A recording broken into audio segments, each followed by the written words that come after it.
아주 오래전인데요. 몇 년 전에 저희 부엌 천장에서 물이 뚝뚝 떨어진 적이 있었습니다. 대야를 가져와서 담을 만큼이었는데요. 그것도 페인트질을 한 지 얼마 안 된 직후였죠. 불이 났기 윗집에 찾아가 누수 사실을 알렸고요. 업자를 불러 조사했으나 윗집은 범인이 아니었습니다. 그때부터 누수의 원인은 오리무중에 빠졌고 거의 한 달이 걸린 것 같습니다. 누수의 원인이 저희 집보다 무려 7층이나 위에 있는 집인 것이 드러났고 공사를 하자 거짓말처럼 누수가 멈춘 적이 있었습니다. 최근에 한 지체께서 어떤 질환 오랫동안 앓고 있다가 병원에 가서 진단을 받았고 원인이 뭔지가 파악이 되곤 당일날 처방을 받으셨는데 바로 그 다음 날부터 증상이 극적으로 호전되는 것을 얼마 전에 들은 적이 있었습니다.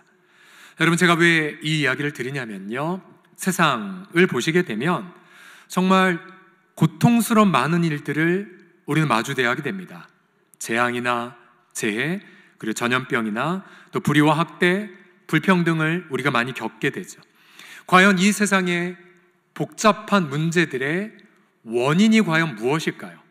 그리고 그 원인에 대한 치유책은 무엇이겠습니까?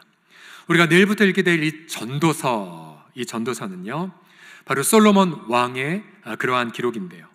그는 하나님께 받은 지혜와 권력으로 이 세상의 문제들을 깊이 연구했습니다. 근데 연구한 결과가 바로 이것이었죠. 전도서 1장 1에서 3절 보시면 다윗의 아들 예루살렘 왕 전도자의 말씀이라. 여기서 말한 전도자란 설교가, 메신저 이런 뜻인데요. 이 설교가가 이르되 세상을 보니 헛되고 헛되며 헛되고 헛되니 모든 것이 헛되도다. 해 아래에서 수고하는 모든 수고가 사람에게 무엇이 유익할꼬. 그는 한 구절에 헛되다라는 표현을 무려 5번이나 반복을 합니다. 그리고 자신의 이름도 삭제한 채 그저 무명의 전도자의 마지막 비장한 메시지를 세상에 발표하죠. 여러분, 과연 세상 고통의 원인 그리고 그 치유책은 무엇이겠습니까? 첫 번째로는요, 세상의 이 본질이 허무하다는 진단을 여러분 결코 잊으시면 안 됩니다. 같이 읽어보겠습니다. 세상 본질이 시작. 세상 본질이 허무하다는 진단을 잊지 말라. 여러분, 만약에 앞서 누수, 질병 하나의 사례를 들었자만요, 만약에 이 원인을 엉뚱한 데서 찾게 되면 여러분 문제는 해결이 안 되는 것처럼 우리 성도들도 마찬가지입니다. 세상의 본질이 원래 허무하다는 진단을, 성경의 진단을 거부하게 되면 성도는 까닭없이 죄책감에 빠지든 아니면 우울의 늪에 빠지든 원망의 쇠사슬에 걸려간다는 사실입니다. 자, 왜 그런지 본문을 보시게 되면요, 자, 이 전도서에는 약 한 20가지 이상의 허무한 이슈들을 다 정리합니다. 우리가 읽은 본문은 정치계의 불의를 다루는데요, 8장 9절부터 보시면 내가 이 모든 것들을 보고 해 아래에서 행하는 모든 일을 마음에 두고 살핀즉 사람이 사람을 주장하여 해롭게 하는 때가 있다. 그러니까 악한 지도자를 뜻하죠. 그런 후에 내가 본즉 그 악인들이 장사 지낸 바 되었고 어떤 처벌 없이, 그리고는 거룩한 도시 언약 공동체를 떠나 그렇게 행한 성읍 안에서 망각되었으니 이것이 헛되도다 라고 말합니다. 여러분, 본래 권력은 백성을 섬기고 약자를 보호하며 악한 자를 징벌하기 위해 인간에게 주어진 것입니다. 하지만 이 세상의 많은 지도자들은 권력을 가지고 백성을 압제하죠. 재판할 때 불의를 행합니다. 약자들이 학대를 받지만 해결자가 없습니다. 더군다나 악한 권력자가 죽은 후에 존경을 받기도 하고 그의 악행을 사람들은 잊어버립니다. 예를 들어 모택동, 스탈린, 유명한 독재자이자 수천만 명을 죽인 학살자이지만, 그럼 여러분 중국이나 러시아에 가보면요, 이들을 그리워하는 이들을 아주 쉽게 찾아볼 수가 있어요. 성경은 이러한 세상의 세태를 가리켜 10절 하반절에 이렇게 강조합니다. 이것도 헛되도다 라고요. 헛되도다. 여러분, 세상의 본질 자체가 헛되다는 것을, 이 헛되다라는 성경의 진단을 기억하셔야 됩니다. 예를 들어 자신의 수고의 결과가 영원하지 않고요, 재판하는 곳에도 악이 존재하고, 또한 어쩌다 좋은 지도자가 나오면 사람들은 더 이상 기억하지 않습니다. 전도서에 나오죠. 물질이 가득해도 다 누리지 못하고요, 또 어떤 이는 자기 재물, 돈 벌다가 몸 망가지고 관계 깨어지고, 그러다가 허망하게 인생을 마감합니다. 또 너무나도 자주 나의 수고를 다른 사람들이 쉽게 가져갑니다. 왜 그렇습니까? 이 세상의 본질이 허무하기 때문에 그래요. 특별히 이 세상의 허무 중에 허무의 가장 큰 허무의 끝판왕이 무엇이겠습니까? 9장 3절 보시면은 모든 사람의 결국은 똑같다. 선인이나 악인이나 지혜자나 어리석은 자나 다 똑같은데, 그들의 평생에 해 아래에서 행해지는 모든 일 중에 악한 것이니 곧 인생의 마음에는요, 악이 가득하여 그들의 평생에 미친 마음을 품고 있다가 후에는 죽은 자들에게로 돌아가는 것. 모든 사람이 죽는 것이 바로 허무의 끝판왕임을 강조하고 있습니다. 여러분, 무엇이 미친 마음이란 뜻입니까? 그것은 자신은 죽지 않는 것처럼 살아가는 것이 미친 마음이라는 사실이에요. 여러분, 그래서 이 세상은 허무합니다. 허무해요. 그래서 여러분, 그러면 예수 믿는 성도들은 어떠할까요? 우리는 예수님을 구주와 주님으로 고백하고, 또한 성령을 통해 하나님의 나라를 이 땅에서 체험하는 자들입니다. 그래서 방금도 우리가 찬양했지만, 찬양할 때 성령의 감동이 부어지고, 또한 위급할 때 기도하면 응답을 여러분 경험합니다. 우리 이 땅에서 하나님의 나라를 체험을 하지만, 그래서 이미 이 땅에 예수님의 죽음과 부활로 하나님 나라가 와 있지만, 그러나 여전히 우리의 발은 이 허무한 세상에 디디고 있다는 사실이에요. 혹시 여러분 가운데 오늘 교회 오실 때 나는 태양 아래에서 오지 않았다, 혹은 나는 내 발 이 땅을 디디고 오지 않았다, 아무도 안 계실 거예요. 우리 모두가 다 마음에는 주님을 모시지만, 그런 여전히 우리의 발은 허망한 세상에 살고 있어요. 그래서 여러분, 예수 믿는 성도들도 불의를 겪을 수 있고요, 예수 믿는 성도들도 재난을 마주할 수가 있어요. 예수 믿는 성도들도 사랑하는 가족 질병에 걸리는 걸 겪을 수 있고, 심지어 예수 믿는 성도들도 사랑하는 가족을 잃는 상실의 아픔을 겪을 수 있습니다. 여러분, 왜요? 우리가 허무한 세상에 살고 있기 때문에, 그러한 진단은 성경의 진단이기 때문이죠. 근데 만약에 우리가 허무한 세상에 살고 있다는 진단을 잊어버리면은 이러한 오류에 빠집니다. 뭐냐면, 가령 어떤 아픈 일이 있었을 때에 해석을 하기를, 지나치게 예수 믿는 성도들은 이렇게 해석합니다. 가령 이러한 일이 일어난 거 보면, 목사님, 제가 죄가 많아서 그래요, 제가 기도가 부족해서 그래요 라고 해석하는 경향이 너무 많아요. 물론 그게 맞을 수도 있지만, 그러나 대부분은요, 우리가 몸담고 있는 세상이 원래가 허무하기 때문에 여러분이 그런 아픔을 겪은 것일 때가 더 많습니다. 안타깝게도 여러분, 이 땅에 계속해서 우울증 환자들이 많은데요, 예수 믿는 성도와 그렇지 않은 사람의 우울증 통계를 보게 되면 별로 차이가 없어요. 아니 오히려 예수 믿는 성도들일수록 우울증에 걸릴 확률이 더 높아집니다. 왜 그런 줄 아십니까? 착해서, 신앙이 좋아서. 그래서 너무나 자주 여러분 우울증은 감기와 같아서 내 영혼에 도파민을 분비하는 그 기관이 깨지면 우울증 걸릴 수 있어요. 직분자도 걸릴 수 있어요. 목사도 공황장애 걸릴 수 있어요. 그러면 병원 가서 약 먹으면 돼요.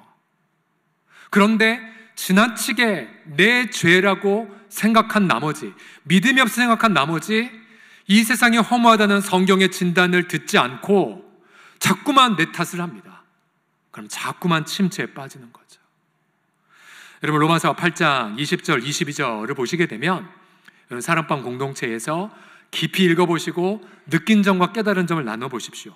뭐라고 진단하는지 신약 성경도 이렇게 말합니다. 보세요. 피조물, 자, 저도 피조물, 여러분 다 피조물이죠. 피조물이 허무한데 굴복하고 있대요. 그래서 우리가 예수 믿어도 아플 수도 있고 힘든 일도 겪을 수 있는 거예요. 허무한데 굴복하는 것은 자기 뜻이 아니요 오직 굴복하게 하시는 주권자로 말미암은 거예요. 하나님은 아프시지만, 본심은 아니시지만 인간이 하나님을 등진 이후에 이 세상에 썩어짐과 죽음이 들어왔거든요. 그래서 피조물이 바라는 것은 피조물도 썩어짐의 종노릇한 데서 해방되어서 하나님의 자녀들이 영광의 자유에 이르는 것이에요. 피조물, 우리들도 다 이제까지 함께 단식하며 함께 고통을 겪고 있는 것을 여러분 우리 모두는 다 알고 있습니다. 여러분 이게 바로 세상의 고통입니다. 6.25를 겪으신 분들은 이 세상이 얼마나 허무한지를 뼈저리게 눈으로 체험하신 분이세요. 얼마 전 현충일 때 우리 교회 우리 오승돈 은퇴장로님 국립현충원에 홀로 가셔서 황해도에서 함께 피난 나온 유일한 혈육이었던 조카 고 오충근 상병, 그러나 그 조카분은 6.25 때 징집되셨고 안타깝게도 1952년 6월 7일 전사하셨습니다. 그리고 국립현충원에 모셔졌는데요, 해마다 장로님 그 묘비에 가서 사랑하는 조카를 함께 추모하면서 장로님이 저한테 이런 말씀 하시더라고요. 목사님, 제가 아니면 이 대한민국에서 이 조카 이름을 기억할 사람은 아무도 없답니다.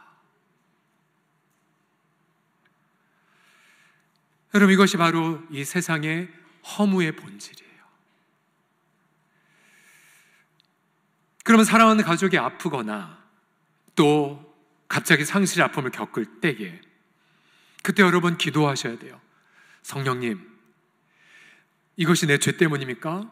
아니면 이 세상의 허무의 본질을 마주한 결과입니까? 대부분은 이 세상이 원래 허무하기 때문에 겪는 고통들이 더 많습니다. 아주 많아요. 그래서 이런 허무한 세상에서 여러분 우리는 어떠한 마음가짐을 가져야겠습니까? 전도서 12장 13절 말씀을 다 같이 읽어보겠습니다. 시작. 이래 결국을 다 들었으니 하나님을 경외하고 그의 명령들을 지킬지어다. 이것이 모든 사람의 본분이니라. 아멘. 여러분 결국 이 허무한 세상 속에 예수님이 직접 오셔서 직접 허무와 죽음을 겪으셨죠.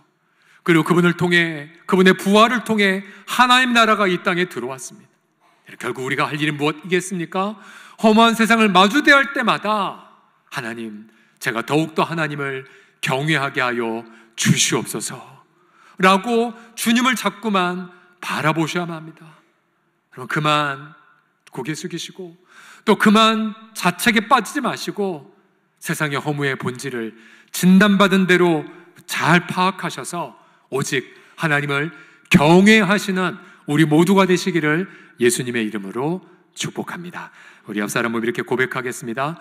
허무한 세상의 본질을 잊지 마세요 라고요. 시작. 허무한 세상의 본질을 잊지 마세요. 예. 그래서 여러분 나이가 들어가실수록 몸이 쇠약할수록 또 뭔가 다쳐셔도 원래 세상이 이렇지 라고 생각하시면서 좀 더 소망을 품기를 바랍니다. 두 번째로 세상 고통의 원인과 치유책이 무엇이냐면 심판의 부분이에요. 심판. 세상 심판이 지연되어도 낙심하지 말 것을 전도서는 강조합니다. 같이 천천히 읽겠습니다. 시작. 세상. 오늘 본문의 11절, 12절을 보시게 되면 상반절까지 보시면요, 악한 일에 관한 징벌이 속히 실행되지 아니하므로, 인생들이 악을 행하는데 마음이 담대하도다. 죄인은 100번이나 악을 행하고도 그 다음 장수하거니와. 여러분, 정의감이 조금이라도 있다면 이 구절 보시면 마음이 막 열받으실 겁니다. 왜요? 사실 부인하고 싶지만 현실을 정확하게 본 구절이거든요. 그럼 우린 질문합니다. 아니, 공의의 하나님이 계신데 성경을 보면 즉각적인 심판도 많이 있어요. 예를 들어 소돔과 고모라 땅, 또 아나니와 삽비라, 여러 가지 즉각적인 심판의 샘플도 있지만, 그러나 대부분은 노아 홍수, 하나님이 심판하리라 선고하셨지만 직접 홍수의 집행은 120년 이후였었어요.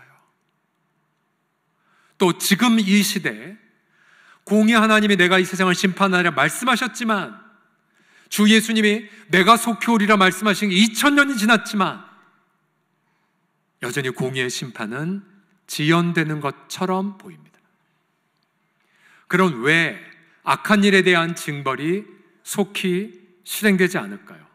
그것은 먼저 징벌의 권한을 맡은 통치자가 악하기 때문입니다. 앞서 권력의 목적이 권선징악, 사회적 약자 보호로 하나님께 잠깐 맡은 거라고 말씀드렸죠. 건강한 나라일수록 권선징악을 철저히 시행하나 불의한 나라일수록 죄인이 처벌받지 않고 오히려 승승장구합니다. 이것 자체가 세상의 헛됨이라고 전도서는 여러 차례 고발하죠. 그리고 이것 자체가 하나님 만드신 의로운 세계를 정면으로 거부합니다. 죄인들은 징벌이 속히 실행되지 않기 때문에 악을 행하는데 마음이 담대해집니다. 그래서 우리 젊은이들 좋아하는 영화들을 보게 되더라도 꼭 악인의 한 명은 이런 고백합니다. 누가 나를 벌해? 누가 나를 벌해? 너가 악에 고개 숙이지 않으면 잘 먹고 잘 살 줄 알아? 이런 내용들이 영화의 주된 내용이 아니겠습니까? 더 나아가 무신론자들은 그래서 처벌이 없는 것 보면 공의 하나님은 계시지 않는다라고 주장까지 하는 것 아니겠습니까? 그러면 공의 하나님이 그렇게 그런 비난을 받으면서까지도 심판을 지연시키시는 목적이 무엇일까요? 자, 이 주제에 대해 예수님은 마태복음 13장에 좋은 씨와 가라지 이야기를 통해 명쾌하게 설명해 주십니다. 하루는 주인이 밭에 가서 좋은 씨앗을 뿌렸습니다. 그런데 원수가 몰려와서 악한 씨, 가라지를 뿌리고 갑니다. 어느 날 종들이 보니 좋은 씨에서 좋은 곡식들이 무르익었지만 이게 웬일입니까? 가라지도 만만치 않게 악한 열매를 맺었어요. 당장에 뽑아버려야겠다고 싶어서 주인에게 일렀더니 주인이 하는 말이 마태복음 13장 28절을 보시면 주인이 이르되 원수가 이렇게 하였구나. 세상 불의의 원천이 자신에게 있지 않음을 분명히 얘기하시고는 그 다음 하신 말씀, 종들이 그럼 우리가 가서 당장 뽑기를 원하십니까? 근데 예수님이 이 이야기의 주인의 입을 빌려서 두 가지를 말씀하십니다. 주인이 이르되 가만두라. 왜? 가라지를 뽑다가 곡식까지 뽑을까 염려한다. 결국 심판 지연의 목적은 택한 자들의 구원과 보호 때문이었습니다. 또 우리 눈엔 당장 천벌을 받아야 되는 저 악인이 어쩌면 예수님의 백성이기 때문에 구원의 기회를 주기 위한 하나님의 긍휼의 지연일지 누가 알겠습니까? 그렇지만 주님은 결국은 추수 때가 올 것을 강조하신 이후에 이렇게 말씀하십니다.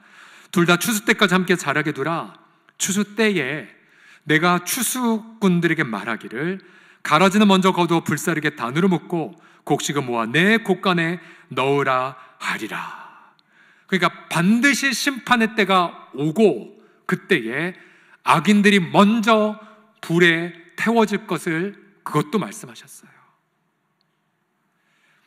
그래서 오늘 전도서로 다시 돌아오면 솔로몬은 악인들도 장수하구나 한탄했지만 그냥 12절 하반절에 보시게 되면 다시 심판의 소망을 이야기합니다. 12절 하반절부터 같이 읽겠습니다. 또한 시작. 또한 내가 아노니 하나님을 경외하여 그를 경외하는 자들은 잘 될 것이요 악인은 잘 되지 못하며 장수하지 못하고 그날이 그림자와 같으리니 이는 하나님을 경외하지 아니함이니라. 아멘. 바로 앞에서는 악인들도 장수한다고 말해놓고는 그러나 심판의 빛 앞에서 솔로몬은 반드시 악인들도 그림자처럼 잘 되지 못할 날이 오게 됨을 소망하게 됩니다. 여러분, 이 두 가지 마음이 우리가 동일하게 품어야 될 마음인 거죠.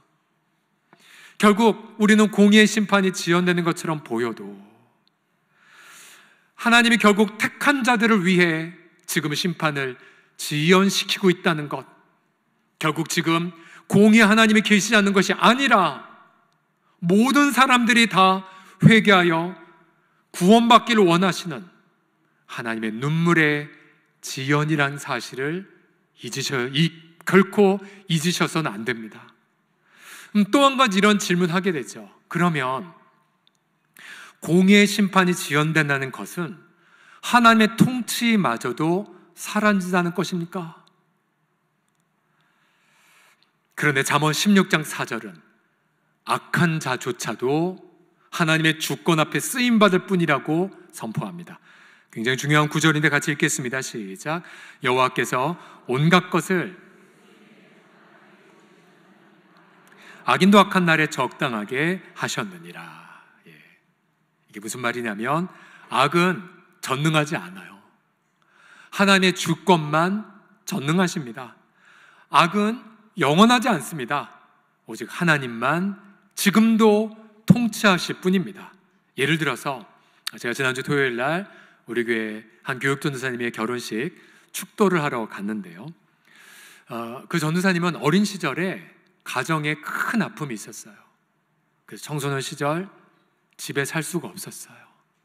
그리고는 홀로 나와 사는데, 여러분, 이 어린아이가 가정의 아픔 얼마든지 방황하고 삐뚤어질 수 있잖아요.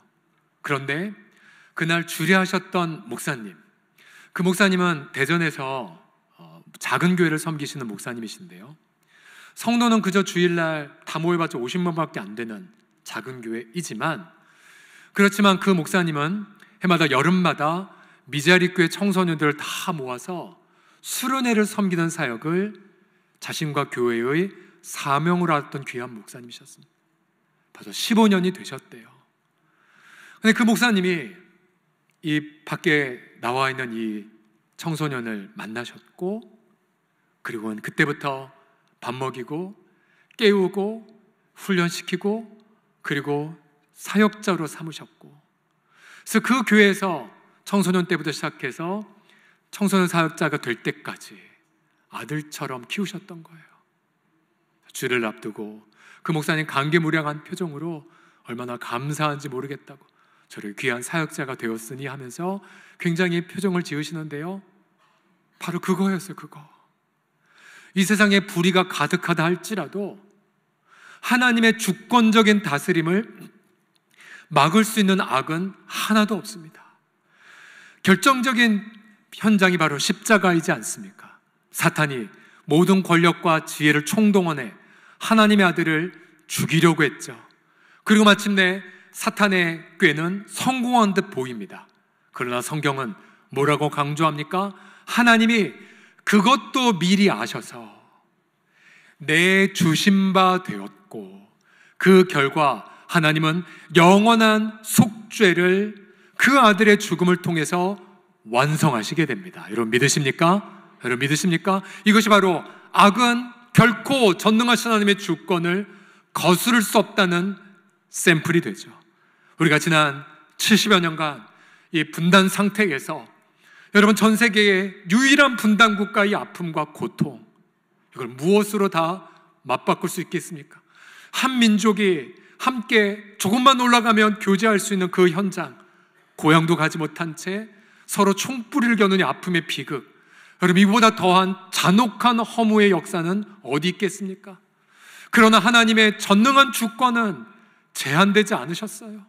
오히려 그 70여 년 기간 동안 한국교회는 엄청난 부흥을 경험했고, 보란듯이 복음을 전 세계에 증거하는 선교의 국가로 세워지지 않았습니까?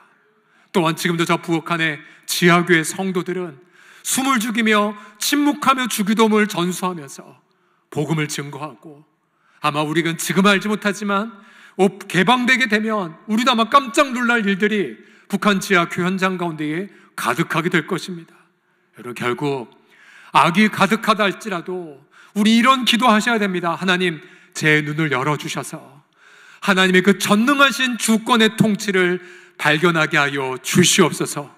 모든 것이 합력하여 선을 이루신 현장을 악의 그 절정 속에서도 선포하게 하여 주시옵소서. 이런 고백을 다 같이 하시는 우리 모든 성도들 되시기를 예수님의 이름으로 축복합니다.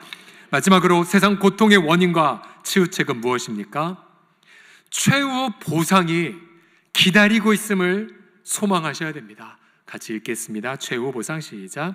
최후 보상이 기다리고 있음을 소망하라. 자, 앞서 최후 심판도 있다면 최후 상급의 날도 도래하게 됩니다. 그러나 이 세상 속에서는 도래하지 않습니다. 자, 14절 말씀 보시게 되면 세상에 행하지는 헛된 일이 또 있는데, 그게 뭐냐면요, 악인들의 행위에 따라 벌을 받는 의인들이 있대요. 의인들이. 이런 억울한 일이. 또 의인들의 행위에 따라 상을 받는 악인들이 있대요. 이 어찌 분노할 만한 일이겠어요. 그래서 이것이 결국은 헛된 일이라고 말합니다. 여러분, 우리가 고통한 이유가 무엇입니까? 가령 우리 아버지들이 정말로 부양의 의무를 위해 집에도 들어가지 못한 채 일터에서 그렇게 자기의 뼈까지 녹이듯 헌신했지만, 그러나 막상 애들 다 커서 떠나보내 나서의 허무함이 무엇입니까? 막상 돌아와 보니 아내와는 사이 안 좋고 자녀와는 추억이 별로 없고, 여러분이 허무감, 그 수고한 땀방울의 보상이 없는 것처럼 보여요. 또 악인들은 오히려 보상을 받는 것처럼 보여요. 이거 자체가 세상 본질의 허무함입니다. 그래서 여러분, 열심히 땀 흘려 일했지만 사기를 혹시 당하셨습니까? 또 악인들의 수법에 속아서 시간과 재정을 잃어버리셨습니까? 우리 성도들은 착해서 내 죄 때문이라고 생각하시지만 아니요, 원래 이 세상의 허무에서 그걸 겪으신 거예요. 세상의 허무에서. 또 혹시 나는 주님 앞에서 열심히 섬겼는데 아무도 알아주지 않는다고 소갈이하고 계진 않으십니까? 지금은 천국에 계신 제 모교회 담임 목사님이신 고 조광치 목사님, 굉장히 무서운 분이셨고, 뭐 칭찬 격려 전혀 안 하시는 분이셨어요. 성도들 불만이 많았어요. 하지만 그때마다 목사님 말씀하셨어요. 칭찬은 천국 가서나 받으시게. 내가 칭찬하면 당신 상급이 없네. 그때는 어린 마음에 그 말들이 얼마나 섭섭했는지. 하지만 그 말씀 속에 오늘 전도서의 말씀이 메아리 치고 있었어요.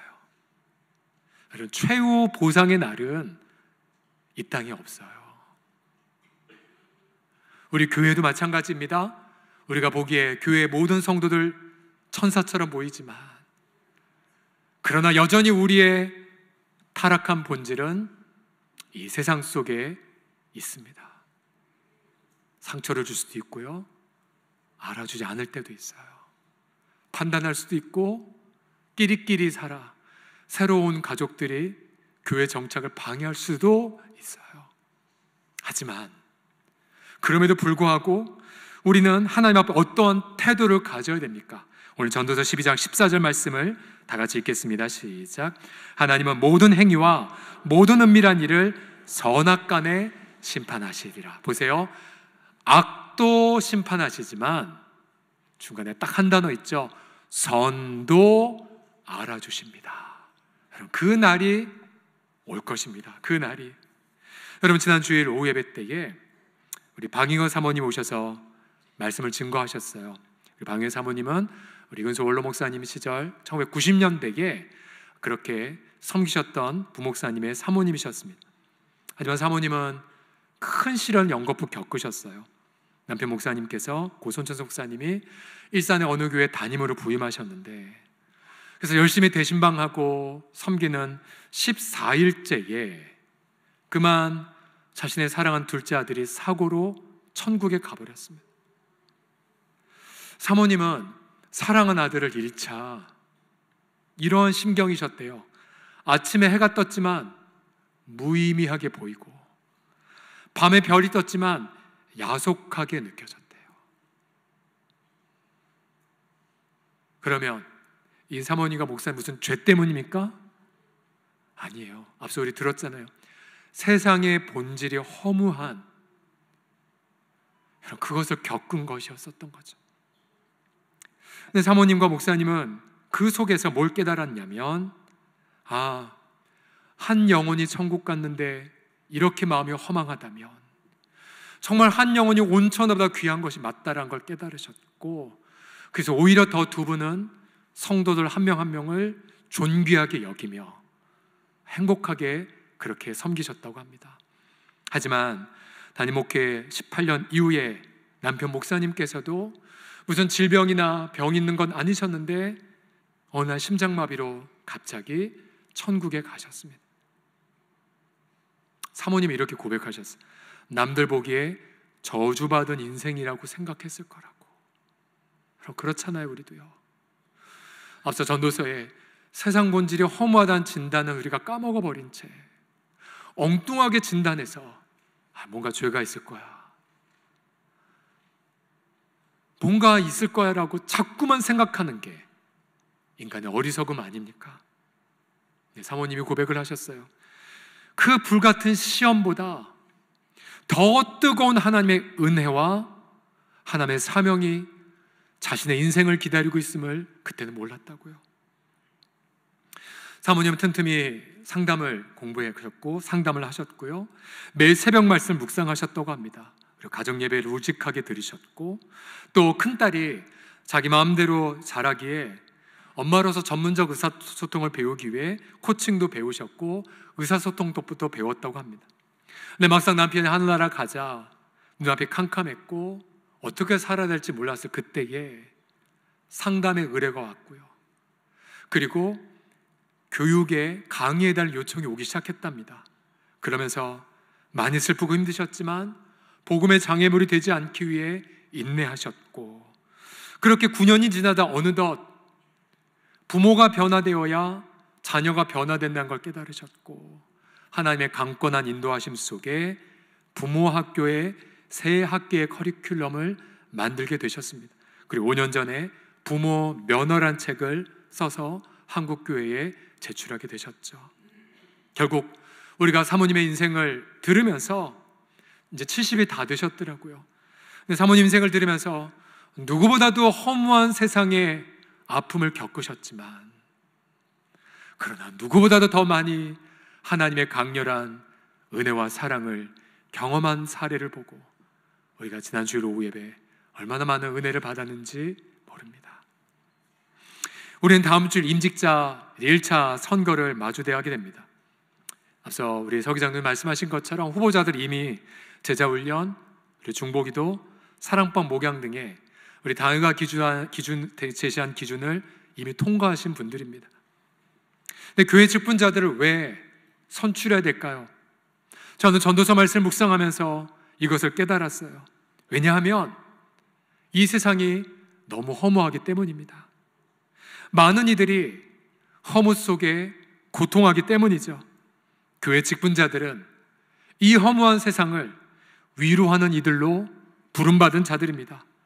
불같은 시험을 겪는 자들의 눈물을 닦아주고 불같은 시험보다 더 뜨거운 하나님의 은혜와 사명이 있음을 보본으로 보여줄 자들이 바로 직분자들이고, 또한 선한 일이 보상이 없는 이 세상 속에 영원히 남을 상급을 향해 헌신할 자들이 바로 직분자들입니다.